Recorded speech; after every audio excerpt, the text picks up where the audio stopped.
We shall now turn to the oratrice mécanique d'analyse cardinale to render the final verdict on the charges.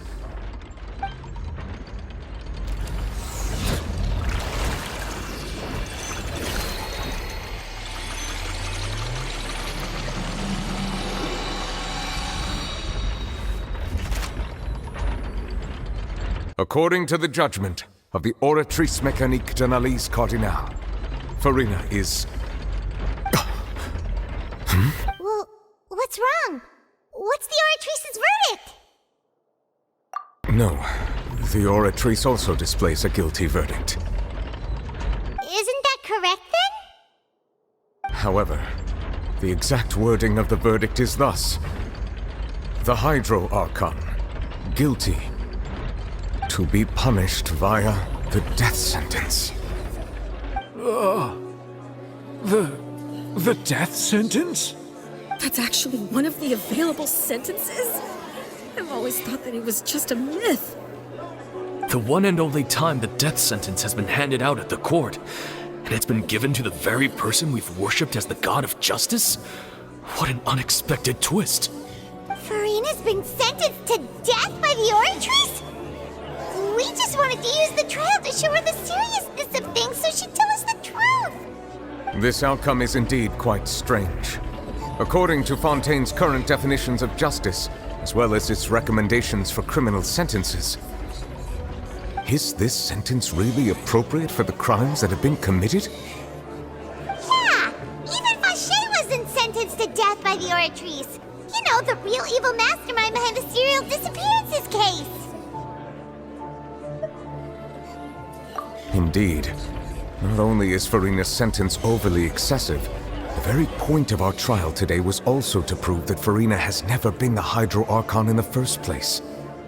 But now, the oratrice seems to have deliberately invoked the title of the Hydro Archon. What does this mean?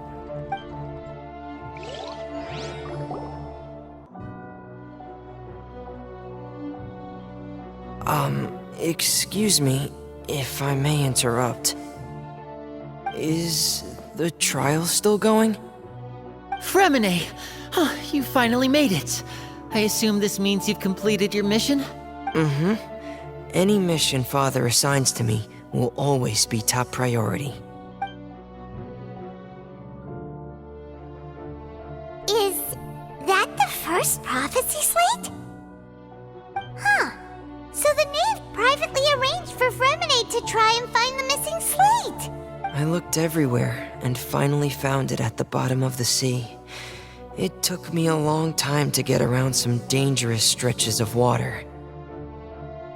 But has the trial already concluded? Then doesn't that mean I've come too late? Oh no. Father will be disappointed in me. Thank you for your hard work, Mr. Fremine. Please allow me to review the record left on the slate.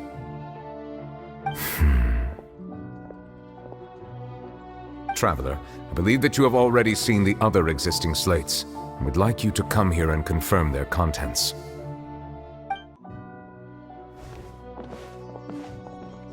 Huh? So what do you see? What is it?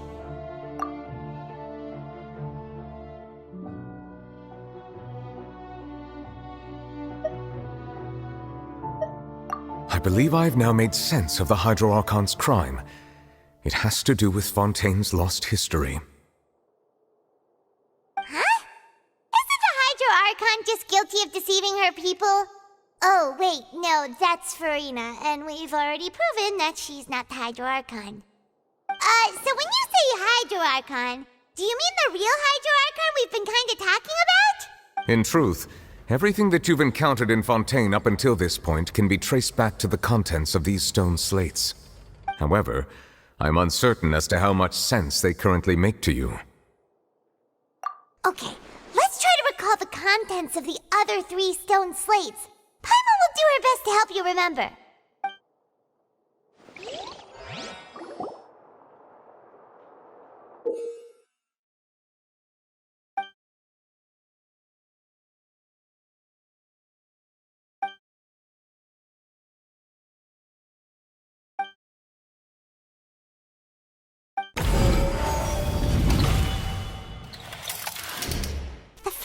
stone slate describes what you just said. It seems to show the previous Hydro Archon using her divine power, and then the Oceanids turn into humans. Does that mean that Fontainians are transformed Oceanids? Oh, Paimon wasn't expecting that. But if Oceanids can turn into humans, then perhaps this process can be reversed as well. The second stone slate shows Celestia floating in the sky, and the Hydro Archon and her people worshipping it together. But the heavens still brought judgment down upon them.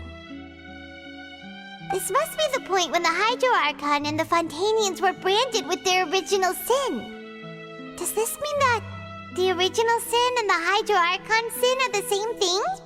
The third slate shows the Hydro Archon sinking into the sea surrounded by many people. That reminds Paimon, didn't we also watch that happen to someone else? Well, the fourth slate is the prophecy the Fontainians have been talking about. People dissolving into the sea, the Hydro Archon crying on her throne, and so on. We didn't believe that such a crazy disaster could happen at first, did we? But after that incident, it was just a question of when and not if.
We know from the case of the serial disappearances of young women that Fontainians can be dissolved in primordial seawater, and the first stone slate tells us that long ago, the Hydro Archon used her power to turn Oceanids into humans. This might be the reason that Fontainians can dissolve.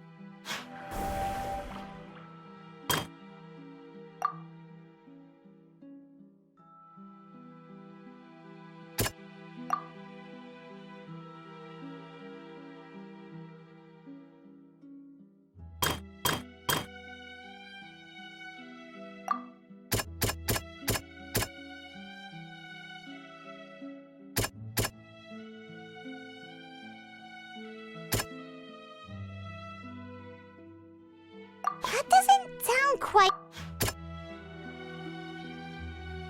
That doesn't... Perhaps what is about to take place has all happened before. The true sin of the Hydro Archon that Nervalette mentioned, and the original sin cast down on the people of Fontaine by Celestia, as recorded on the stone slates.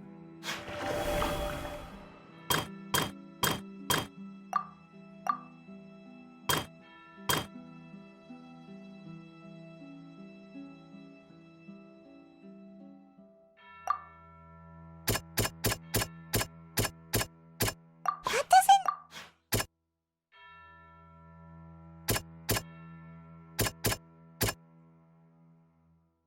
That doesn't sound... It's not as simple as falling into the sea. When Navia fell into the sea, her consciousness was subjected to judgment. The stone slates show the people gathered around the Hydro Archon in the sea. Could that be alluding to the same thing?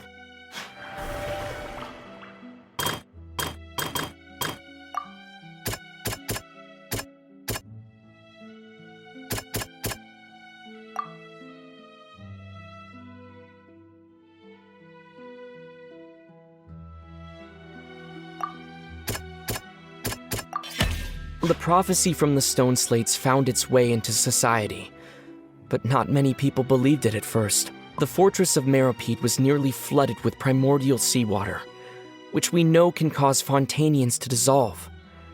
It seems increasingly likely that the prophecy may come true. If we hadn't dealt with it in time, things could have gone very badly. They'll dissolve into the primordial sea but won't cease to exist. Their essence will flow in the seawater, converge, and take the form of an Oceanid. The Hydro Archon was sentenced to death in court, shocking everyone present. Perhaps this means that her sin was actually Fontaine's original sin.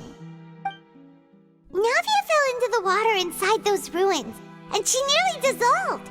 She was surrounded by the people of Poisson in a court within her consciousness, and was forced to take part in a trial meant to make her stay. The eruption of the primordial sea at the fortress of Meropide was the surest sign that the prophecy was about to come to pass no matter what. The stone slate's content can all be verified by recent events. If we combine what we know together, loads of truths should come to light.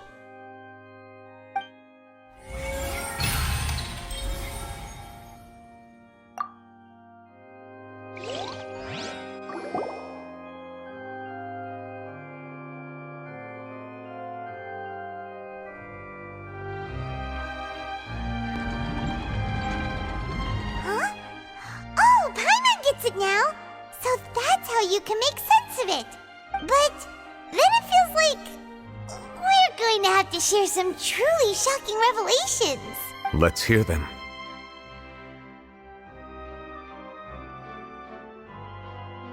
Incredible. Linny, did you hear that? We're not real humans. All Fontainians were originally created by the late previous Hydro Archon, with Oceanids as their basis.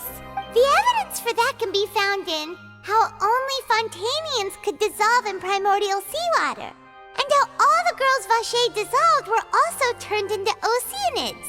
Oh, and according to Navia, when she was about to get dissolved, she also saw everyone gathered around for a trial, all of them in the shape of Oceanids. Indeed.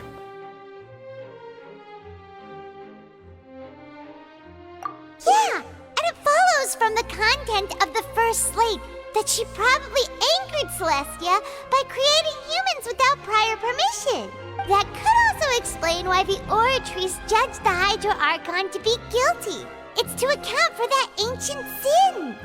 The Hydro Archon's true sin was creating us? And yet, after many hundreds of years, the Hydro Archon's creations have turned around to try to judge the Archon within the Opera Epiclese.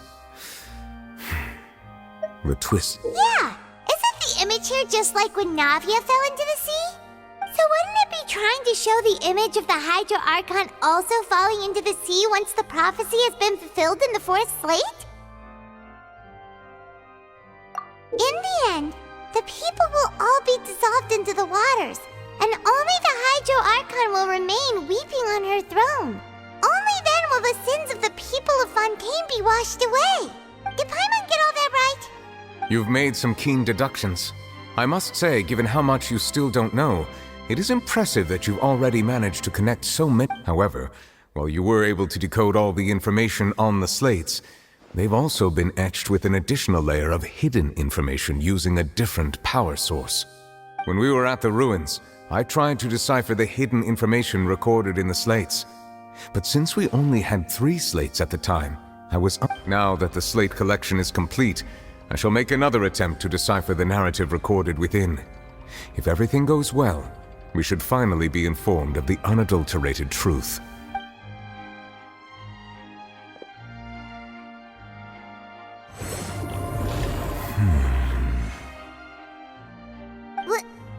Well? I believe I should share this truth not only with you, but with all the people of Fontaine as well. I will try to briefly summarize it for you.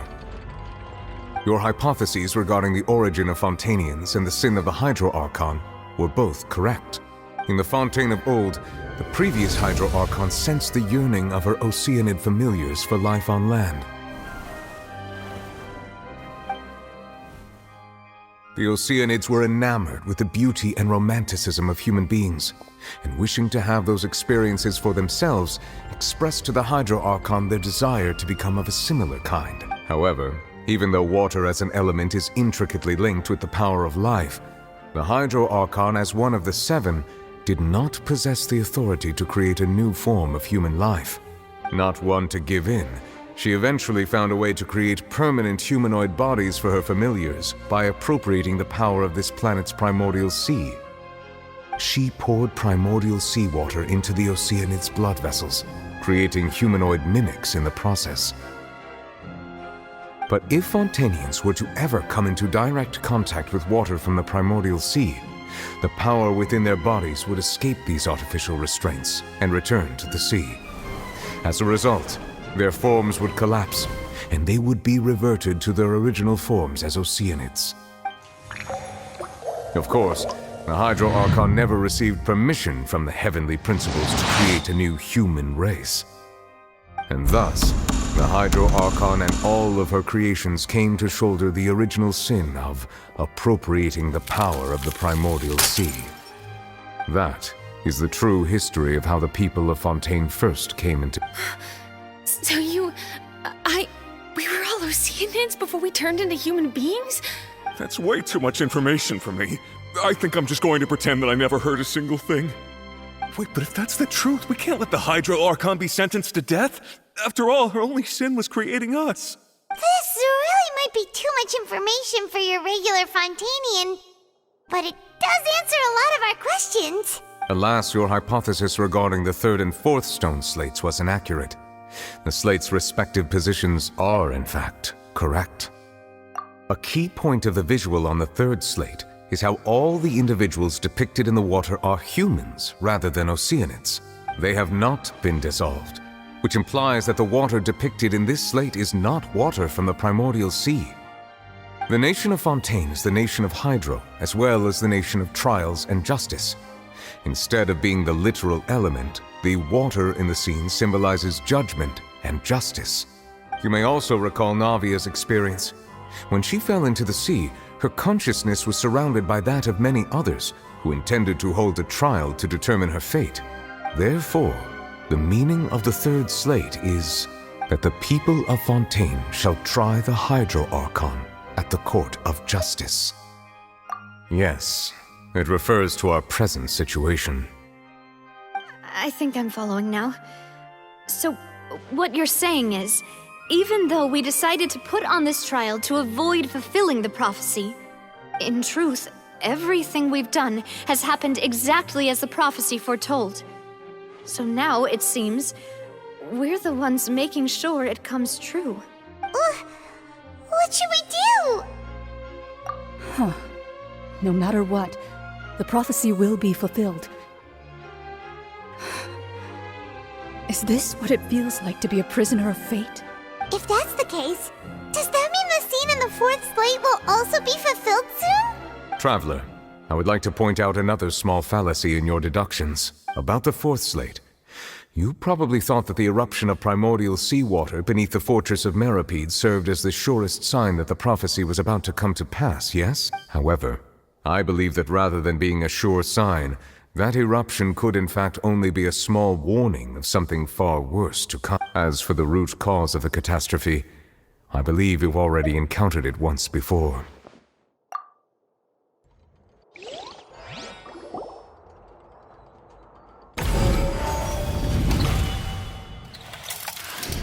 This eruption was just a small warning of the things to come. We must find the root cause of the disaster.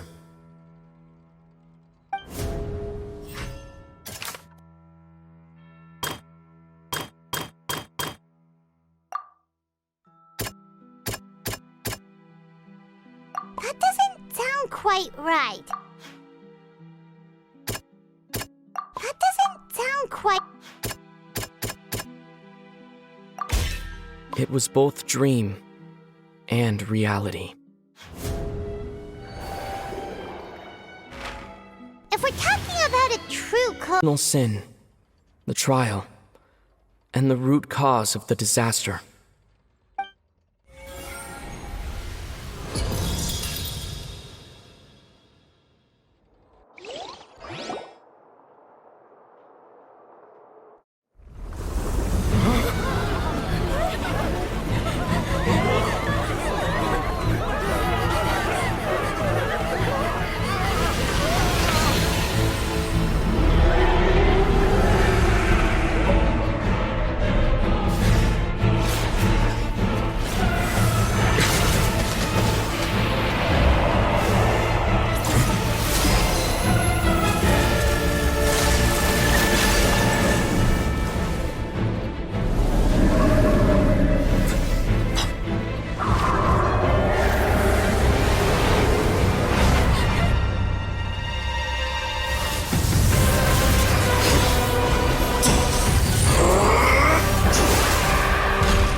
That was way too close! How did that thing just burst into the Opera House? Wait, was that the huge whale you saw in your dream? So we've met it at last. I understand very well why it has chosen to make an appearance here. That whale does not belong to Tevat. It is a monster that has traversed the stars, weeping all the while. It has been greedily consuming the energy from the planet's primordial sea, using it to grow. That is the main cause for the rising sea levels. And once it has finished consuming all of the energy contained within the sea, its next step will be... You said that when the Hydro Archon first created Fontainians out of Oceanids, she filled their blood vessels with primordial seawater. Precisely. That whale finds the blood of Fontainians nigh impossible to resist. Therefore, when it left the primordial sea, it decided to make its next stop a packed opera house full of food. We just barely managed to push it back, right? In that case, won't it come back to target the people again once it's managed to recover its strength? That is correct. Indeed, it is more accurate to say that we should thank that Harbinger for buying us some time. Without him, the whale would have likely come onto land far sooner. From the way he looked, he must have been fighting the creature for quite a long time. That battle maniac. We've always known that he had a special connection with that whale, but we definitely didn't expect it to help us out like this.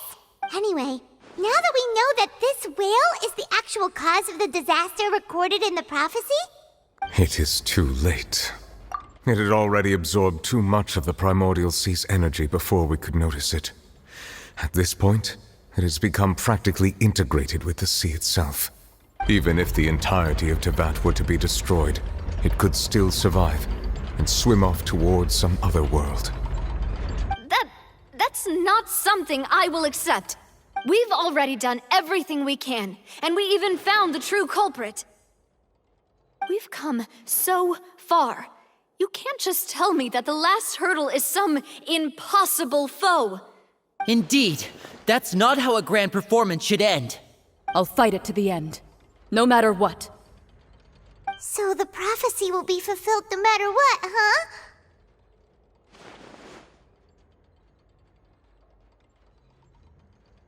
The prophecy. Yes, what has been prophesied will be fulfilled. You may view such things as the history of the future.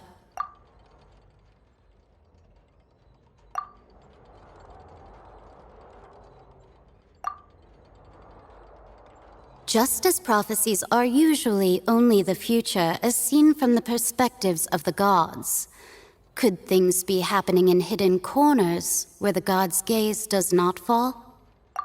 Ultimately, fate shall serve as your only guide, no matter what will happen in Tevat's future.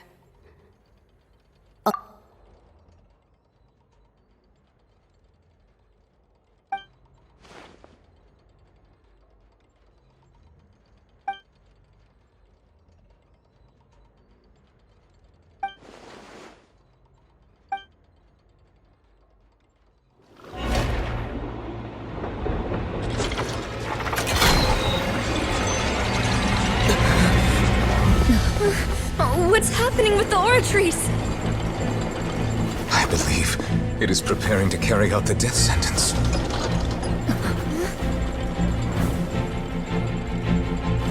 Furina!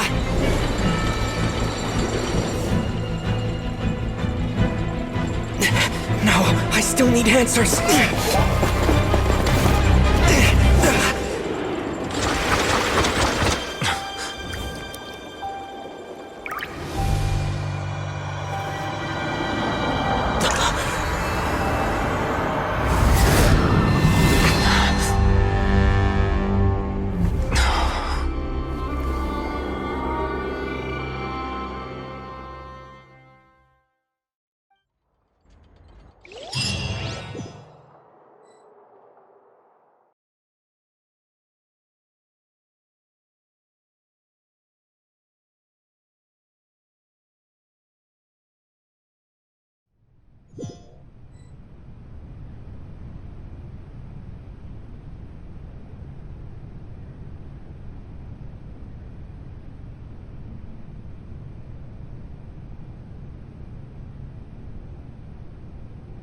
You...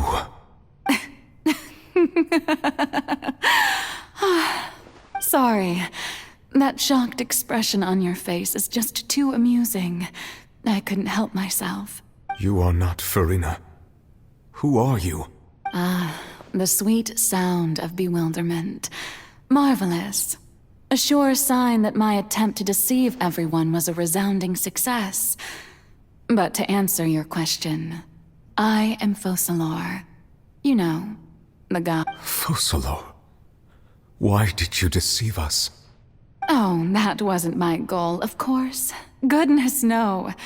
But I had to fool everyone else too, if I were the heavenly principles. Deceiving the heavenly principles? It's all because of that pernicious prophecy. Dreadful, wasn't it? Everyone doomed to dissolve. Fontaine condemned to be flooded.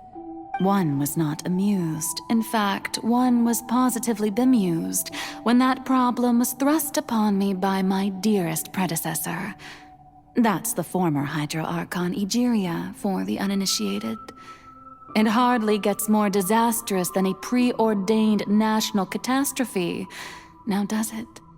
She knew full well that the prophecy would surely come to pass.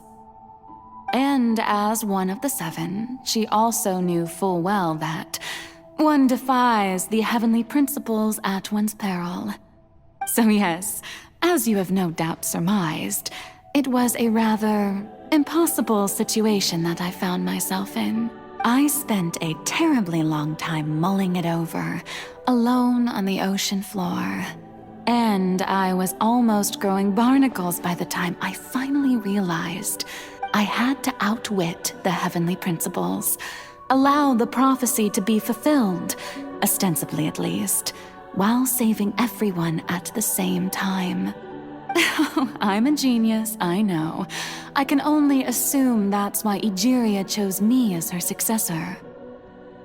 Although, looking back now, it was hardly the inheritance one dreams of.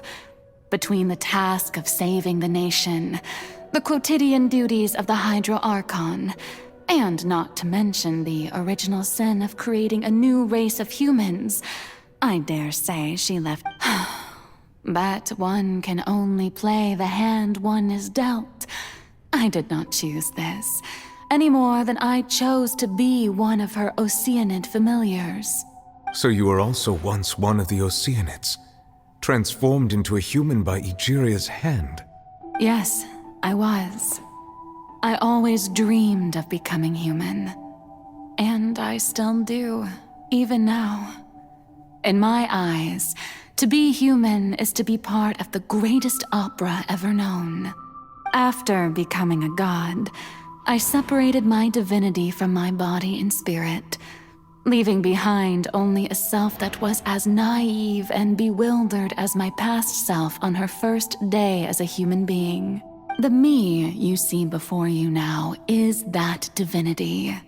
And the human counterpart I left behind, I named Furina. She could feel joy, sorrow, and everything in between. She could be as vain and conceited, or as meek and vulnerable. Her strengths were of a kind only a human could possess, as were her shortcomings. But in my eyes, Furina's humanity was what made her perfect. She was perfectly human in every way. The person I always wanted to be. Anyway, so then I cursed her. All part of the plan, of course. The plan to deceive the heavenly principles. Do you still remember the final scene of the prophecy? The Hydra Archon alone, weeping on her throne. In order that the prophecy might appear fulfilled, I invited Furina to be an actress, to play the part of the Hydro Archon in the prophecy. Under the curse I placed on her, so long as I, Focalor's divinity, continued to exist, she could not die. But nor was she free to live her life in the pursuit of happiness. Instead, she was forced to take the stage in the opera house, to embrace the role of leading lady, to forever play the part of the god from the prophecy, all to create a deceitful appearance of that prophecy coming to pass. I suppose now you probably understand why your court is called the Opera Epiclese. But Furina is only human, isn't she? Even though she has had a long life, her mind is no stronger than that of any other ordinary human being. I cannot begin to fathom what she has had to endure. It has indeed. And although she is, in a sense, me in human form, I most definitely owe her an apology for it. It's been 500 years, and all along, she's been playing her part in the most unimaginably long, unbearably lonely, and agonizingly painful opera of all time.